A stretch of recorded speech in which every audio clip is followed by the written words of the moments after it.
In the shadowy depths of Guadalcanal, Japanese sailors whispered about an American cruiser renowned for her rapid-fire capabilities. The sound of her guns resembled machine guns ripping through fabric. Their fear was not unfounded. The USS Helena CL-50 would endure what should have been a fatal blow at Pearl Harbor, only to return with a ferocity that would transform naval warfare in the Pacific. This narrative recounts the saga of a ship that defied death, a cruiser that earned her moniker through sheer firepower, and the 1,000 men who contributed to her legendary status. In a time when battleships reigned supreme and aircraft carriers were seen as the future, Helena demonstrated that a determined light cruiser could alter the trajectory of history. The tale of USS Helena does not commence in battle, but rather during the depths of the Great Depression. As America gradually revitalized its economy, the Navy initiated an ambitious program aimed at modernizing its outdated fleet.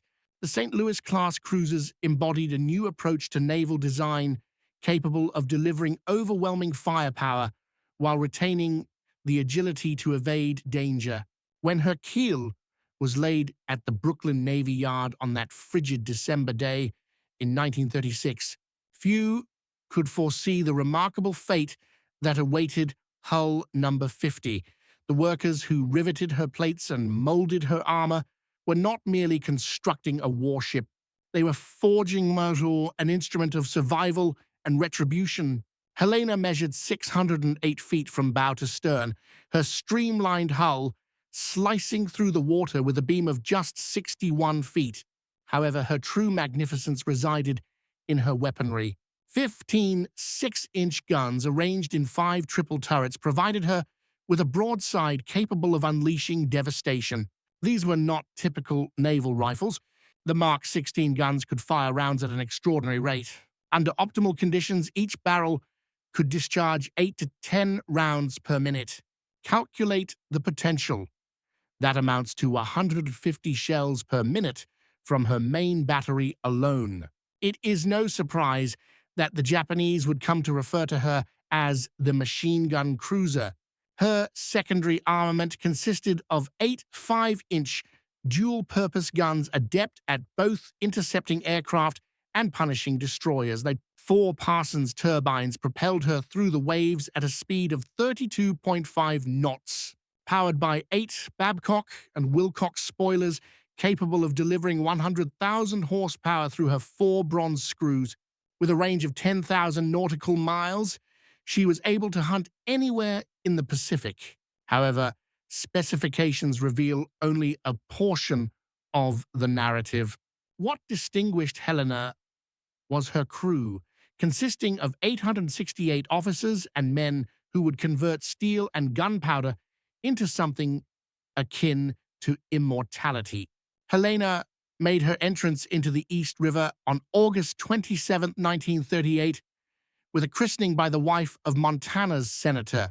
The champagne bottle that shattered against her bow was intended to bestow good fortune. Whether it succeeded or not would hinge on one's interpretation of luck. Her early career resembles a peacetime travelogue. Following her commissioning in September 1939, Helena journeyed south to Uruguay, where her crew received a foreboding glimpse of their future. The wreckage of the German pocket battleship Graf Spee lay in Montevideo Harbor, scuttled after the Battle of the River Plate. Young American sailors gazed at the mangled metal and pondered if they were witnessing their own destiny. The Pacific beckoned and Helena responded. By September 1940, she became part of the Pacific Fleet, spending months in Hawaiian waters, honing her lethal skills. Gunnery drills, damage control exercises, navigation training, the relentless repetition that transformed civilians into warriors. As 1941 came to a close, Helena entered the Maya Island Navy Yard for enhancements. The Navy, perhaps sensing the impending storm, equipped her with new 1.1 in anti-aircraft guns. It was akin to providing a boxer with brass knuckles just before a street fight. On the morning of December 7th, 1941, Helena was docked at berth 1010 in Pearl Harbor's Navy Yard. Across the harbor, battleships were neatly lined up along Ford Island. The Pennsylvania, the formidable queen of the battle line, was meant to occupy Helena's berth, but fate had different intentions. The dry dock required Pennsylvania more than the pier required Helena. At 0757, Lieutenant Commander Shaya Haru Murata directed 9 Kate torpedo bombers toward what he thought was Pennsylvania. Through the early morning mist, Helena's silhouette resembled a battleship enough to seal her fate. Only the lead aircraft released its payload, a Type 91 torpedo that sliced through the harbor's calm waters at 40 knots. The weapon passed beneath the mine layer, Oglala moored alongside, and struck Helena at frame 75, just below her armor belt. The explosion tore through her engineering spaces like a giant's fist. Engine room number 1 and boiler room number 2 instantly transformed from orderly machinery spaces into twisted metal coffins. Seawater surged through a hole large enough for a truck to pass through. However, Helena was already fighting back. Within 2 minutes or 120 seconds, her forward diesel generator roared to life. Power surged to her gun mounts. As Japanese aircraft circled overhead for their second assault, Helena's anti-aircraft guns expressed their defiance. 4 bombs straddled her during the second wave, each a near miss, showering her decks with steel rain. The ship that should have perished remained afloat through miraculous damage control and human resolve. 40 of her crew lay dead, with another 100 injured. Yet Helena endured. In the wardroom, blood mingled with oil as medical teams labored to save the living. On deck, gunners remained at their posts, even as their shipmates fell around them. The Japanese pilots who reported her sinking made a grave error. They had awakened a sleeping giant's little sister, and she would not forget. In the aftermath of Pearl Harbor, Helena resembled a patient in intensive care. Water sloshed through her damaged hull, and emergency pumps operated continuously to keep her afloat. Yet beneath the destruction lay a heart that refused to cease beating. By December 9th, just 2 days after the attack, Helena limped into dry dock number 2. Navy Yard workers swarmed over her like surgeons attending to a critical patient. Steel plates were cut, shaped, and welded over her injuries. The temporary patches would hold until she could reach a proper hospital. The expedition to Mar Island in January 1942 challenged every weld and rivet. The Pacific swells battered her patched hull, probing for vulnerabilities. Her crew remained alert at damage control stations, prepared to reinforce any breach. There was no need for concern. Helena was more resilient than she appeared. At Mare Island, Helena experienced a transformation that transcended simple repairs. The Navy had absorbed harsh lessons at Pearl Harbor, and Helena would reap the benefits of that harsh education. Her conning tower, which restricted visibility during nighttime operations, was replaced with an open bridge where outdated 1.1 in Chicago pianos had once been located. Crews installed 4 quadruple 40mm Bowers guns, Swedish-designed democracy encased in American steel. However, the true revolution occurred in electronics. Helena was equipped with the new SG Surface Search Radar, a remarkable device capable of penetrating darkness and fog to detect enemy vessels at seemingly magical distances. Coupled with new FC and FD fire control radars, Helena could engage in combat without visual confirmation, a vital advantage in the close-quarters battles that awaited her in the Solomons. While darkness aided in concealing ships from visual detection, radar provided Helena with the capability to observe without being observed. Under the command of Captain Robert H. English, followed by Captain Phillip, who led until September 1942, her crew trained with fervent intensity. They had scores to settle. Gunners practiced until they could load and fire while asleep. Damage control teams rehearsed sealing breaches and extinguishing fires until their reactions became instinctive. Every individual aboard comprehended their objective. They were returning to the Pacific not as prey but as predators. In the mess halls, sailors discussed retribution. In the engine rooms, mechanics extracted every possible revolution from the turbines. Helena was not merely repaired, she was reborn as a tool of vengeance. By July 1942, Helena was prepared. As she sailed beneath the Golden Gate Bridge en route to the South Pacific, her crew lined the rail. Some waved at girlfriends and wives on the shore. Others gazed westward toward the enemy who had drawn first blood. The machine gun cruiser was en route to battle. The Solomon Islands in late 1942 resembled a verdant hell where America and Japan fought fiercely for every inch of jungle.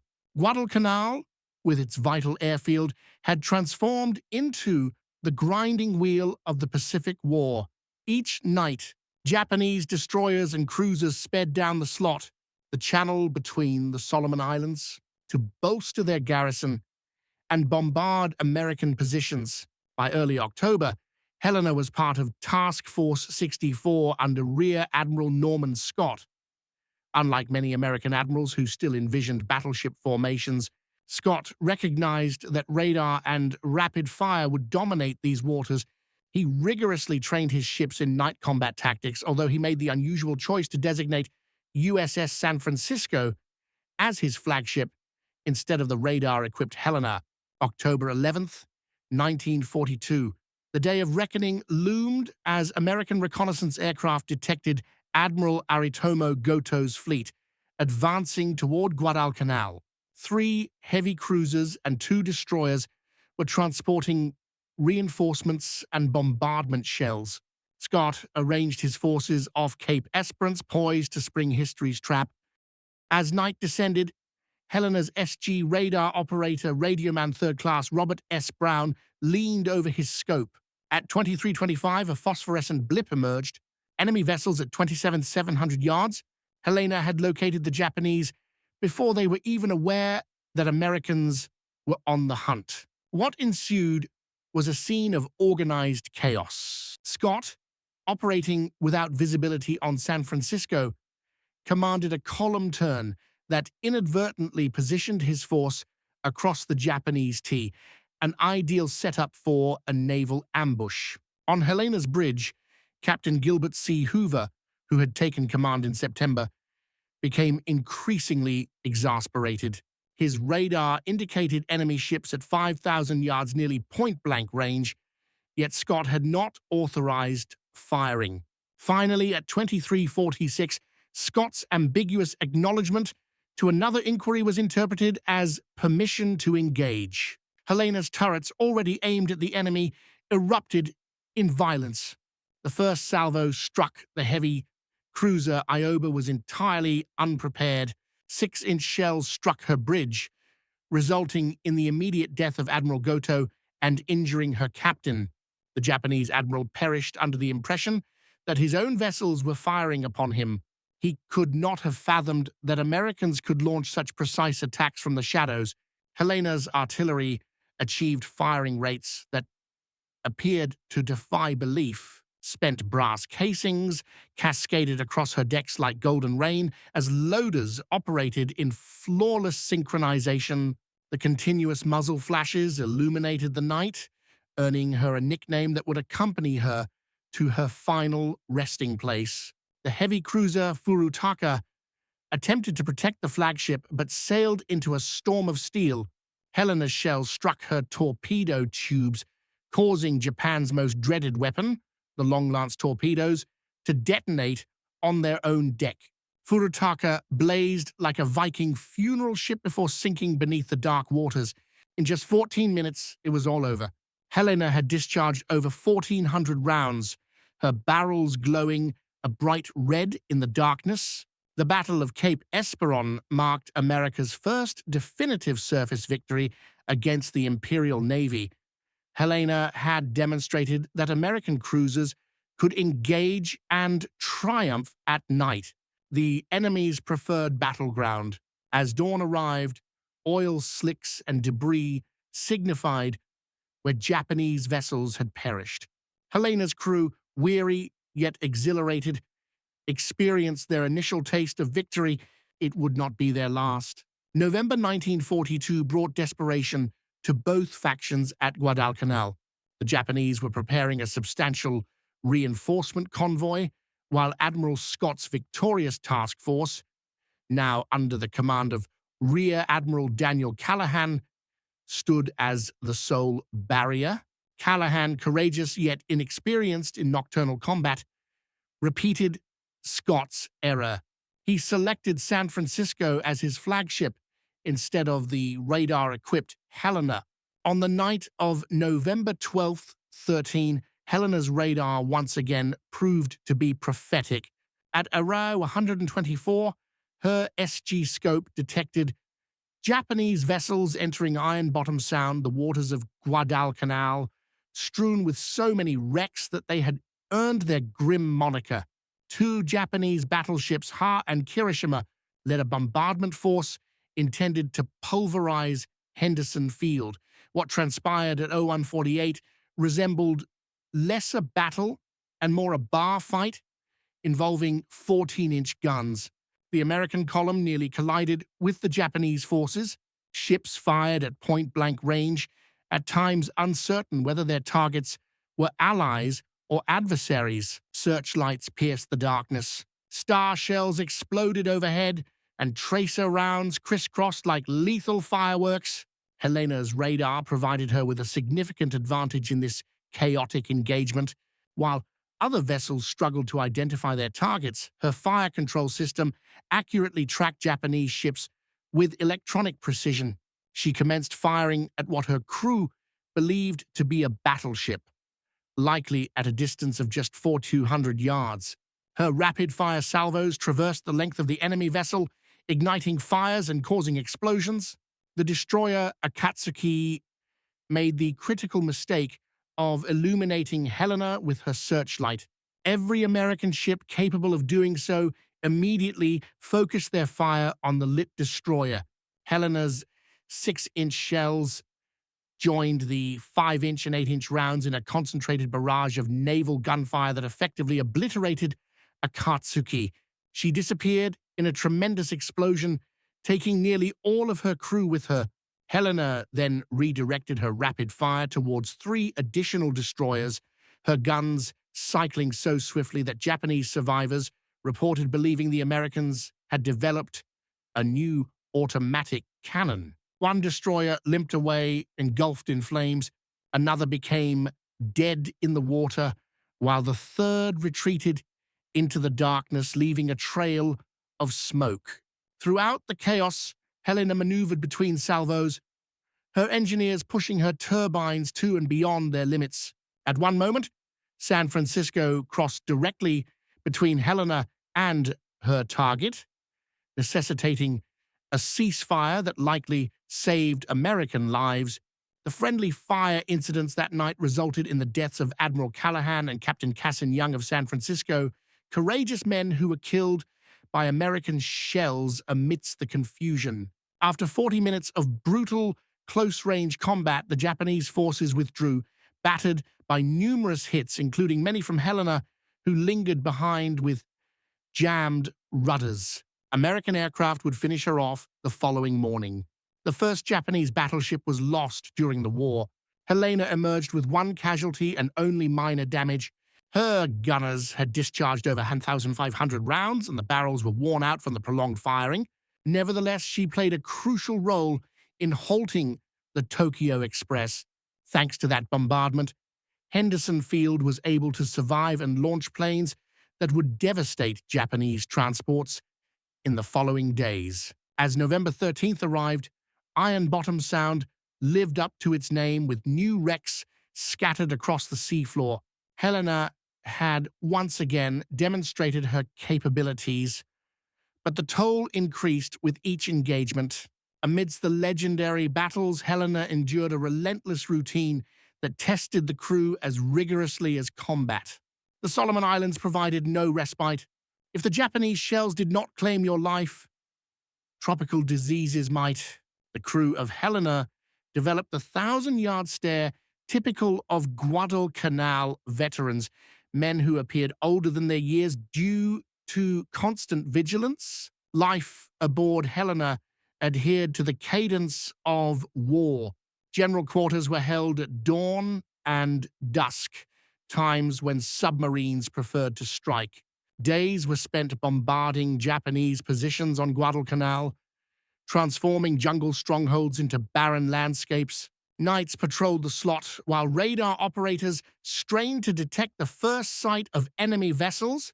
The crew cultivated their own culture forged from shared peril.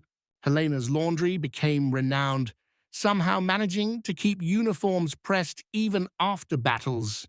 The ship's band, known as Helena's Hottentots, performed swing music on deck between engagements, their jazzy interpretations of blues in the night resonating across the water to other vessels. The food was whatever the supply ships delivered: spam, powdered eggs, and coffee strong enough to float a wrench. Fresh vegetables were a distant memory. The ice cream maker, when operational, produced the most sought-after commodity in the South Pacific. Men would barter nearly anything for a Dixie cup of vanilla. Captain Hoover proved to be a steady leader throughout his command. Unlike officers seeking glory, he recognized that survival equated to victory in these waters.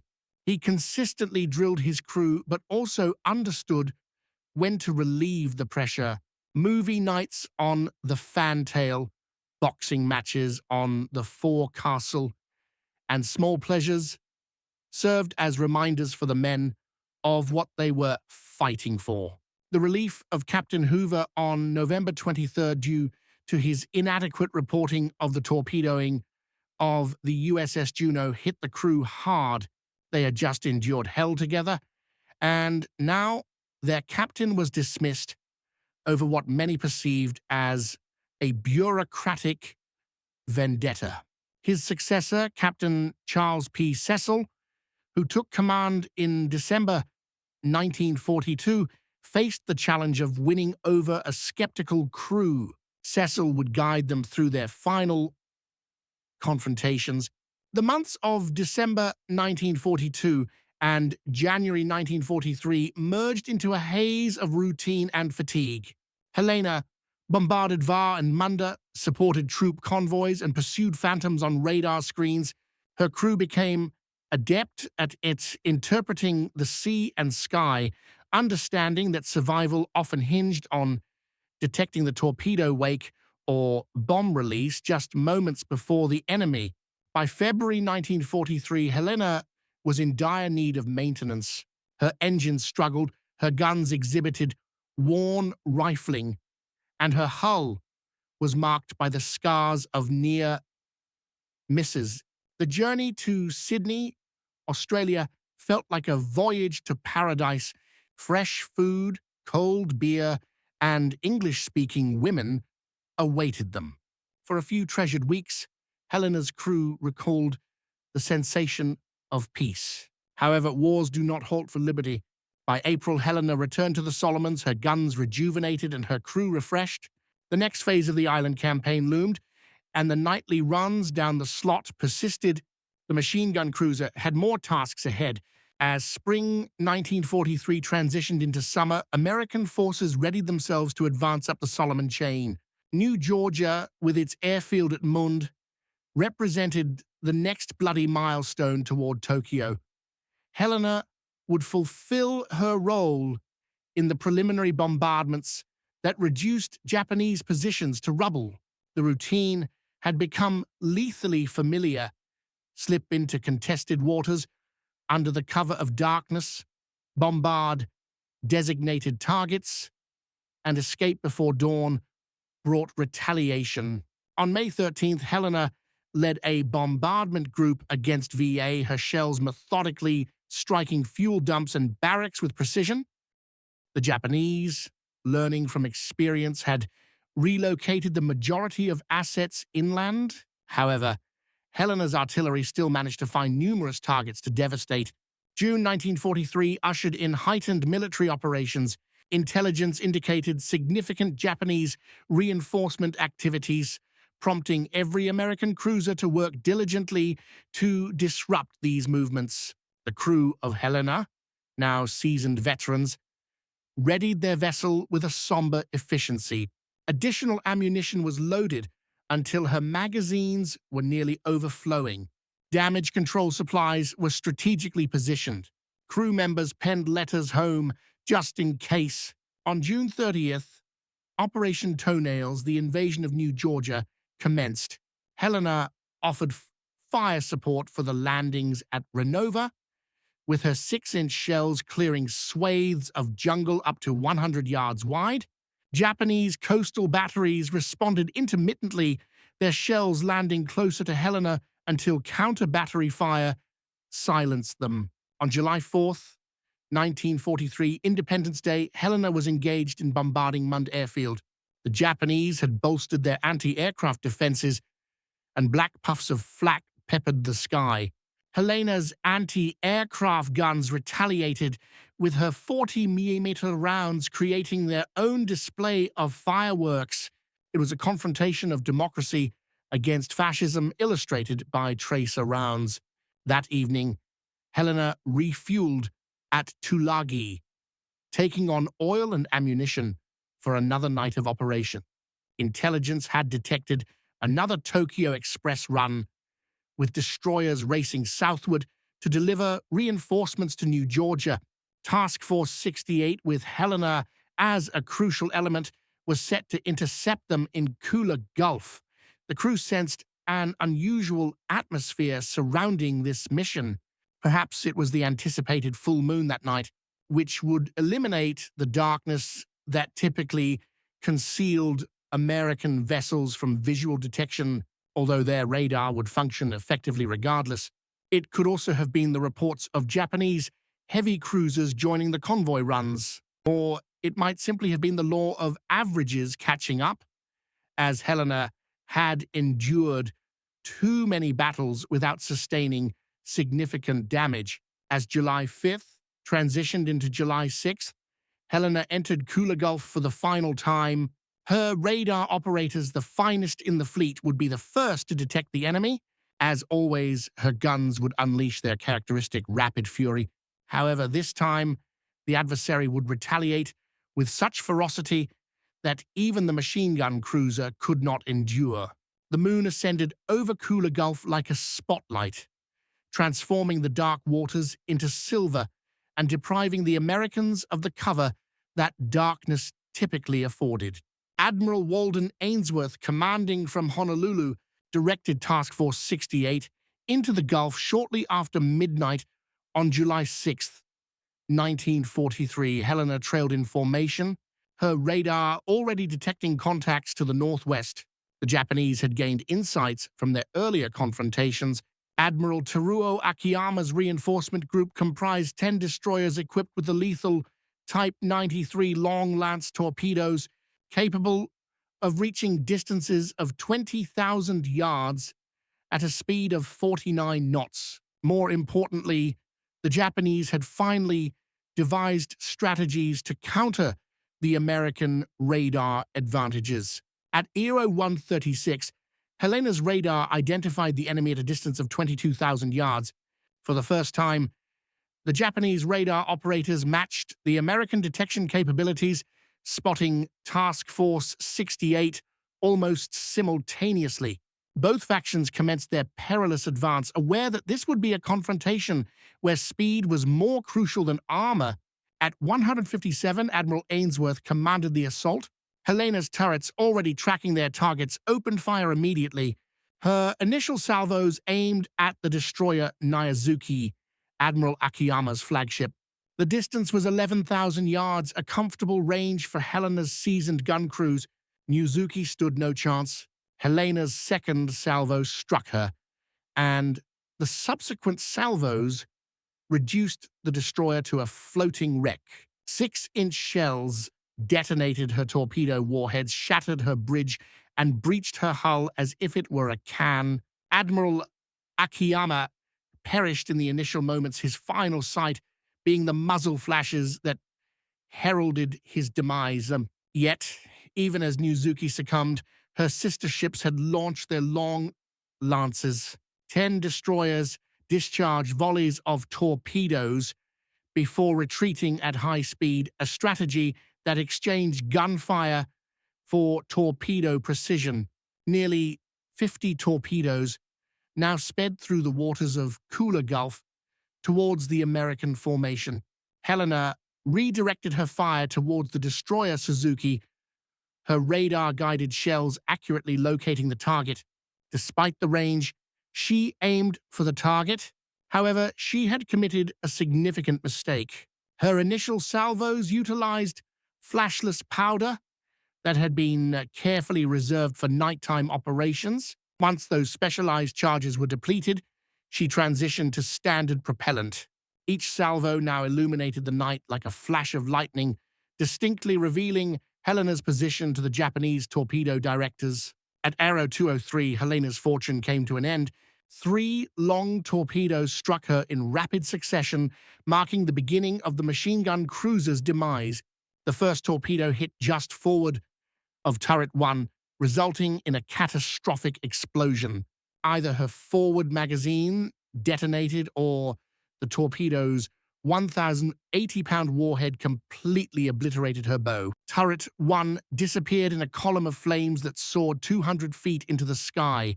The shockwave surged through the ship, warping bulkheads and hurling men against steel walls like rag dolls. Before damage control could react, the second and third torpedoes struck amidships below her armor belt. These impacts shattered Helena's keel, the ship's backbone.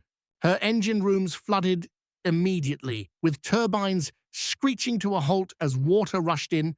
Electrical power failed, casting internal compartments into darkness, illuminated only by battle lanterns and flames. Captain Seal swiftly recognized the grave nature of Helena's injuries.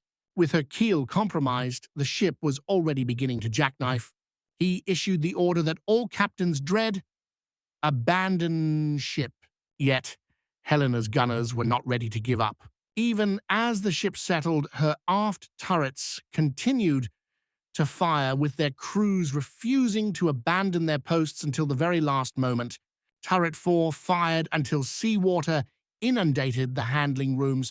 The crew of Turret 5 manually aimed their guns, firing until the list became too severe to elevate their barrels. The ship ultimately broke into 3 sections. The bow section, everything forward of Turret 2, had already disappeared. The stern section, which housed nearly 400 men, floated independently. The central section, containing the bridge and most of the engineering spaces, rolled over and sank within minutes. Men struggled in the oil-slicked water, some injured. Everyone was taken aback by the abrupt shift from combat to survival.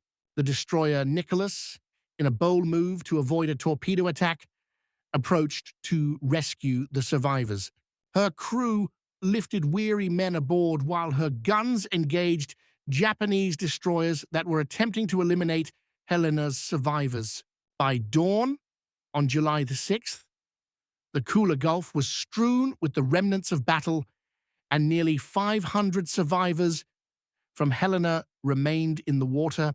The bow and stern sections of the ship stayed afloat, acting as temporary life rafts for hundreds of men. However, with the arrival of daylight, Japanese aircraft were expected, and Admiral Ainsworth faced a harrowing decision. During the night, Nicholas and Radford had rescued 739 men from the water, with their crews forming human chains to pull oil-soaked survivors aboard. Yet, radar indicated that Japanese warships were still in the vicinity, and dawn signified an imminent air attack. Ainsworth commanded his ships to retreat, leaving behind hundreds of Helena's crew. For those still in the water, July 6th turned into a trial of endurance and determination. The tropical sun scorched exposed skin, while salt water aggravated wounds. Sharks, attracted by the blood, circled the survivors. Groups of men banded together to support the injured and share the limited life rafts available. On the floating stern section of Helena, Lieutenant Commander John L. Chu took charge of the survivors. The stern still contained some food and water, along with medical supplies. Chu set up watches, rationed the supplies, and enforced discipline. When Japanese float planes strafed the survivors, men dove beneath the twisted metal for protection. That night, 2 American destroyers made an attempt to rescue them, but were repelled by Japanese warships. The survivors endured another night, clinging to the wreckage, their numbers dwindling as wounded men succumbed and sharks claimed their share. The narrative could have concluded there, but for Coast Watcher Reverend A.W. Sylvester on Vela La Vela Island, who reported the survivors' location and coordinated with local natives to facilitate rescue efforts. On the night of July 7th or 8th, destroyers Nicholas and Jenkins, along with fast transports Dent and Waters, returned to Kula Gulf. Utilizing whaleboats and inflatable rafts, they rescued 165 men from the water and the floating stern section. The stern ultimately sank during the rescue, as if Helena had lingered to ensure her crew's safety before making her final descent. However, 88 survivors had drifted to the Japanese-held La Vela. For a week, they evaded enemy patrols with assistance from native scouts and coast watchers, and surviving on coconuts and rainwater. Moving only at night, they navigated towards the island's northwest coast. On July 16th, destroyers Taylor, Maury, Gidley, and Ralph Talbot carried out a bold daylight rescue, evacuating the last of Helena's survivors right under the noses of Japanese forces. The final count of Helena's crew of 868 revealed that approximately 168 men perished in Kula Gulf or during the rescue operations, while 700 survived, saved by the bravery of destroyer crews who risked everything and the resolve of survivors who refused to surrender. Helena's narrative could have concluded in Kula Gulf, another victim in the relentless Solomon Islands campaign. Yet legends do not fade easily. In Navy wardrooms and enlisted clubs, veterans recounted tales of the cruiser that fired faster than any ship had a right to. Her rapid-fire capabilities became the stuff of legend, growing with each retelling. The Navy acknowledged Helena's remarkable service with 7 battle stars and the first-ever Navy unit commendation awarded to a ship. The citations specifically referenced Cape Esperance, Guadalcanal, and Kula Gulf, 3 battles where Helena's artillery helped shift the tide of the Pacific War. Her impact extended beyond accolades. Helena's combat experiences prompted changes in American naval tactics and technology. Her effective use of radar in nighttime engagements became standard doctrine. The significance of flashless powder was etched in blood. Damage control protocols were revised in light of her loss. For decades, Helena lay undisturbed in Kula Gulf, her precise location unknown. Her survivors held reunions, their numbers diminishing each year, yet their memories remained vivid. They recalled the sound of her artillery, the sensation of her deck plates, and the comrades who never returned home. In April 2018, Paul Allen's research vessel RV Petrel discovered Helena at a depth of 2,800 feet. The remote cameras unveiled her hull number 50, still discernible on her stern. Her turrets remained aimed outward, as if poised to continue the battle. This discovery provided closure to the surviving crew members and their families, affirming the final resting place of their ship. Today, Helena represents more than just a war grave. She symbolizes the thousands of sailors who engaged in the pivotal naval confrontations of World War II. Her narrative imparts enduring lessons about bravery, resolve, and sacrifice. The vessel that endured Pearl Harbor to become the bane of the Tokyo Express demonstrated that heroes are not always invulnerable. Sometimes they are merely too tenacious to surrender. From her inception during the Great Depression in Brooklyn to her demise in the tropical seas of the Solomons, Helena epitomized the American war effort, constructed by laborers in need of employment, manned by young men who matured into soldiers, and led by officers adapting to a new style of warfare. She was democracy forged in steel. The Japanese were justified in fearing the ship they referred to as the machine gun cruiser. However, Helena was more than just rapid-firing artillery and sophisticated radar. She represented 868 Americans who refused to concede defeat, transforming the tragedy at Pearl Harbor into victory at Cape Esperance and Guadalcanal. Even in her demise, she exacted a toll, her guns firing until the waters claimed them. In the depths of Kula Gulf, Helena maintains her final vigil.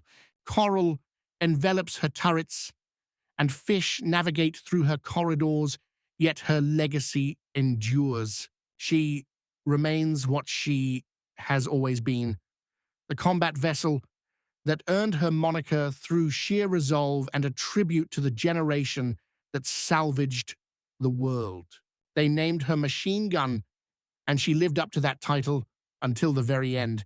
In the chronicles of naval history, few ships fought with greater intensity, perished more honorably, or left a more distinguished legacy than USS Helena CL-50. She was, as her crew always recognized, one hell of a fighting ship.